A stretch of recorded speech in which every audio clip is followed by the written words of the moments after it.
Namaste viewers and listeners.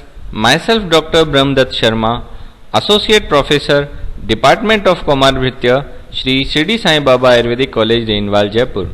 Today we will discuss dehydration in children. It is the main consequence of diarrhea. In last presentation we have seen the diarrhea. Now we will discuss the management of dehydration. If you like this video, please click on like and bell button and subscribe my channel for other interesting videos. It is defined as an excessive loss of body fluid and electrolytes. It may be due to diarrhea or other cause. It occurs when the amount of water leaving the body is greater than amount being taken in. It means output is more than input. So dehydration occurs due to excessive loss of body fluid. Now we will see the importance of water in human body. The total body water concentration per kg is higher in infants than children and than adolescents. Ability to concentrate urine is lower in infants than children than adolescents. Insensible water losses per kg is higher in infants than same. Sweating water loss is lower in infants and higher in adolescents. It may be due to hair follicles more in adolescence age and mainly in boys.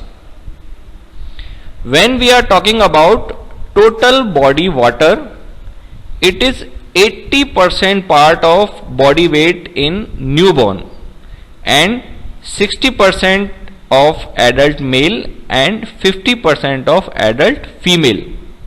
There is balance in the body, the total fluid loss and total fluid gain. Normally daily fluid loss through respiration is 200 ml, through skin by sweating 600 ml, feces 100 ml and urine 1300 ml. The total 2200 ml fluid is losses from the body, and fluid gain through drinking water is 200 ml, through food 700 ml and through metabolic process, that is 300 ml.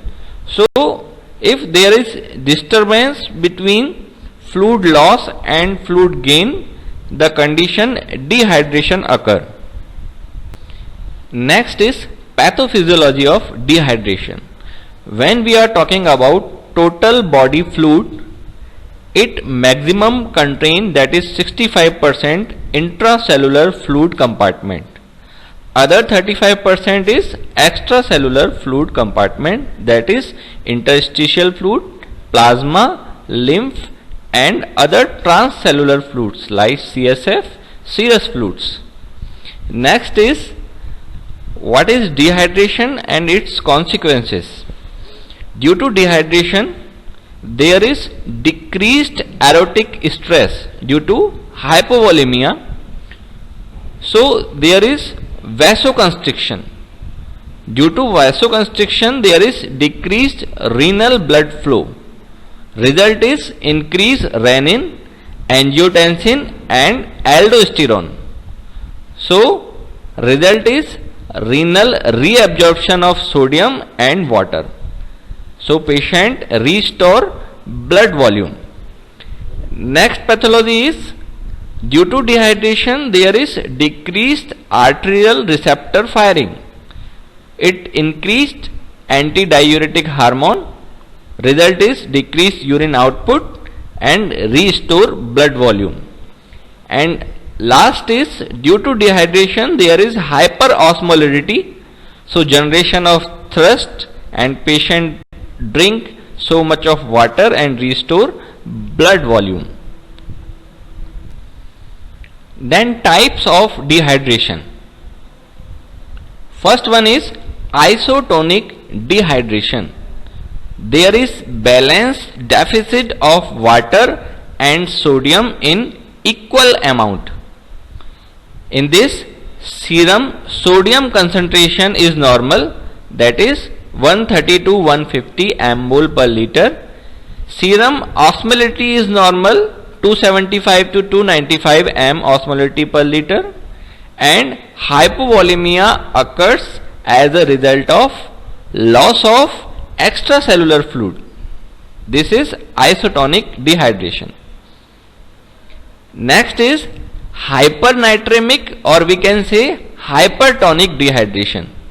In this, deficit of water and sodium is in unequal amount. Deficit of water is greater than deficit of sodium. Serum sodium concentration is elevated in this condition, that is more than 150 mmol per liter. Serum osmolarity is elevated, that is more than 295 m osmolarity per liter. Thirst is severe and the child is very irritable. Seizure may occur due to serum sodium concentration exceed more than 165 mmol per liter. Next is hyponatremic or hypotonic dehydration. Deficit of water and sodium is again unequal, but in this case sodium loss is greater than water. So serum sodium concentration is low, that is less than 130 mmol per liter. Serum osmolarity is low, less than 275 m osmolarity per liter. Child is lethargic. Infrequently seizures may found in severe cases. The comparison of these type: in isotonic dehydration, H2O and sodium loss is equal. In hypertonic, water loss is more than sodium, and hypotonic, sodium loss is more than water. Plasma osmolarity is normal in isotonic, increased in hypertonic, and decrease in hypotonic. Serum sodium is normal in isotonic, increase in hypertonic, and decrease in hypotonic. Thirst is severe in hypertonic, normal in isotonic, and decreased or slightly present in hypotonic. Skin turgor is not lost in hypertonic dehydration. This is important, and it is more in hypotonic dehydration. Mental state: irritable and lethargic in isotonic, very irritable in hypertonic, and lethargy or coma condition in hypotonic. Shock is common in hypotonic condition, uncommon is hypertonic, and common in severe case of isotonic condition. So this is the comparative side of type of dehydration. Then types according to severity. First one is mild, when the total fluid loss reaches 5% or less. Moderate, fluid loss reaches 5 to 10%, and severe, when the total fluid loss reaches more than 10%. Then comparative study. Appearance is active and alert in mild case, irritable, alert and thirsty in moderate, lethargic and look sick in severe case. Capillary filling time is normal in mild case, slightly delayed in moderate, and delayed in severe. Pulse is normal in mild, fast or low volume in moderate, and very fast or thready in severe case. Respiration is normal in mild case, fast in moderate, and fast and deep in severe case. Blood pressure is normal in mild case, normal or low in moderate case, and very low in severe case. Mucous membrane is moist in mild case, dry in moderate case, and very dry in severe case. Tears present in mild, less than expected in moderate, and absent in severe case. Pinches of skin spring back in mild case, tents briefly in moderate, and prolonged tenting in severe case. You can see in this picture, fontanelle is normal in mild case, sunken slightly in moderate, and sunken significantly in severe case. Very important, urine flow normal in mild case, reduced in moderate, and in severe case that is severely reduced. You can see in this picture the features of dehydration: sunken fontanelle, eye sunken and tearless, reduced capillary refill time, tachypnea, dry mucous membrane, reduced tissue turgor, oliguria, sudden weight loss, tachycardia, hypotension, and peripheral vasoconstriction is there. Then most important classification is WHO classification. It is important for exam point of view also. In this, dehydration is categorized in three categories: no dehydration, some dehydration, and severe dehydration. 4-point scale is there: look, feel, decide, and treat. When general appearance, the condition is well alert in no dehydration, restless or irritable in some dehydration, lethargic or unconscious, we can say floppy in severe dehydration. Eyes is normal in no dehydration, sunken in some dehydration, and very sunken and dry in severe dehydration. Tears are present in no dehydration, absent in some dehydration, and absent also in severe dehydration. Mouth and tongue is moist in no dehydration, dry in some dehydration, and very dry in severe dehydration. Thirst is important. Drinks normally or not thirsty in no dehydration. In case of some dehydration, patient is thirsty. He drinks eagerly. In severe case, very poorly or not able to drink. When feel, skin pinch, in case of no dehydration it goes back quickly, in some dehydration goes back slowly, and in severe dehydration goes back very slowly. Decide, the patient has no sign of dehydration. In case of some dehydration, if the patient has two or more signs including the inverted comma, that is thirsty or goes back slowly, it is defined as some dehydration. In case of severe dehydration, if patient has two or more signs including at least one sign, that is drinks poorly or goes back very slowly, it is considered as severe dehydration. For no dehydration, there is treatment plan A, for some dehydration treatment plan B, and severe dehydration treatment plan C. Other classification is integrated management of neonate and childhood illness classification. In this, severe dehydration, some dehydration, and no dehydration, some clinical features are described. If two of the following sign is present, it is considered as these categories. In severe dehydration, lethargic or unconscious, sunken eyes, not able to drink or drinking poorly, in pinch goes back very slowly. In case of some dehydration, patient is restless, irritable, sunken eyes, drinks eagerly, thirsty, skin pinch, goes back slowly. In case of no dehydration, not enough sign to classify as some or severe dehydration. So these are the classification, and these are very important. Next main thing is treatment of dehydration, especially in children. First one is oral rehydration therapy, or we can say ORT. It is inappropriate for initial treatment of severe cases. In this condition, we should prescribe IV fluids. Next is patient with paralytic ileus or marked abdominal distension. Next is patient who are unable to drink fluids or vomiting is there. It is unsuccessful in if very rapid stool loss, that is more than 50 ml per kg per hour, patient unable to drink fluid at the sufficient rate to replace losses, severe repeated vomiting, and in case of glucose malabsorption.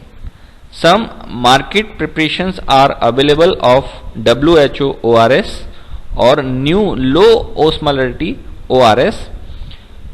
The ORS formula is very important and its contents, it has NaCl 2.6 gram, KCl 1.5 gram, trisodium citrate 2.9 gram, glucose 13.5 gram, and water 1 liter.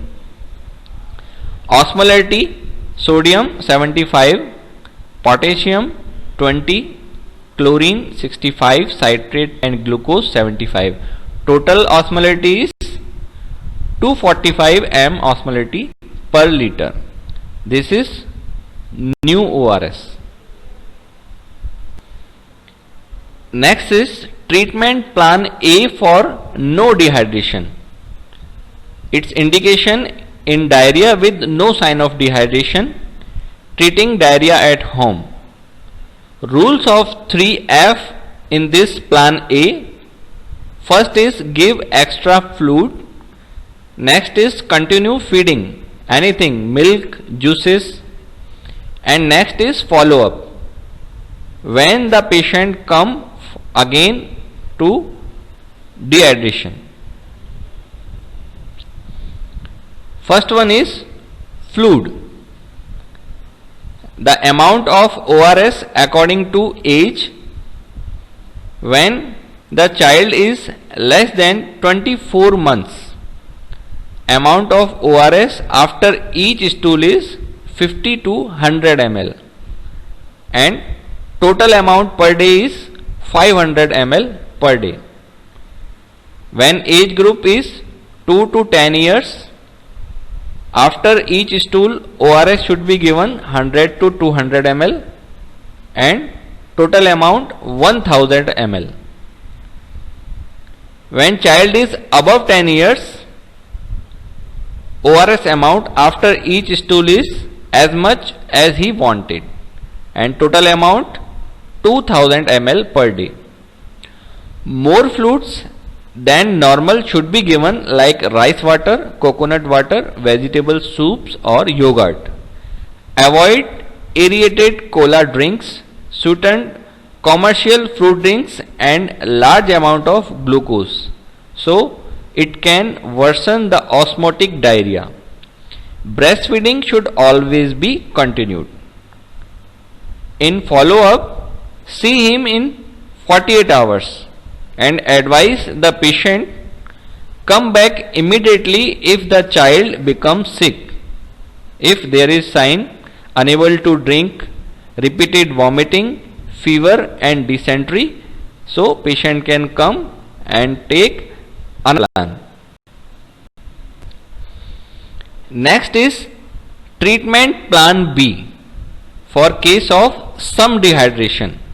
In this, rehydration therapy is important, that is 50 to 100 ml per kg. Approximate 75 ml per kg of ORS in first 4 hours should be given with frequent small sips. Then maintenance therapy after each diarrheal episode. Volume equal to diarrhea losses, that is approximately 10 to 20 ml per kg after each liquid stool should be given. Offer plain water in between this ORS solution. If the child vomits, wait for 10 minutes and then continue, but more slowly.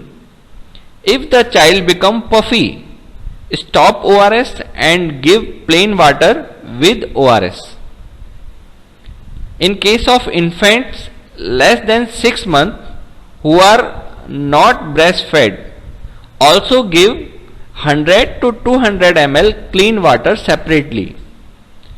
Breastfeeding whenever child wants and give zinc supplements. This is the WHO recommendation according to weight. Use the patient age when you do not know the weight.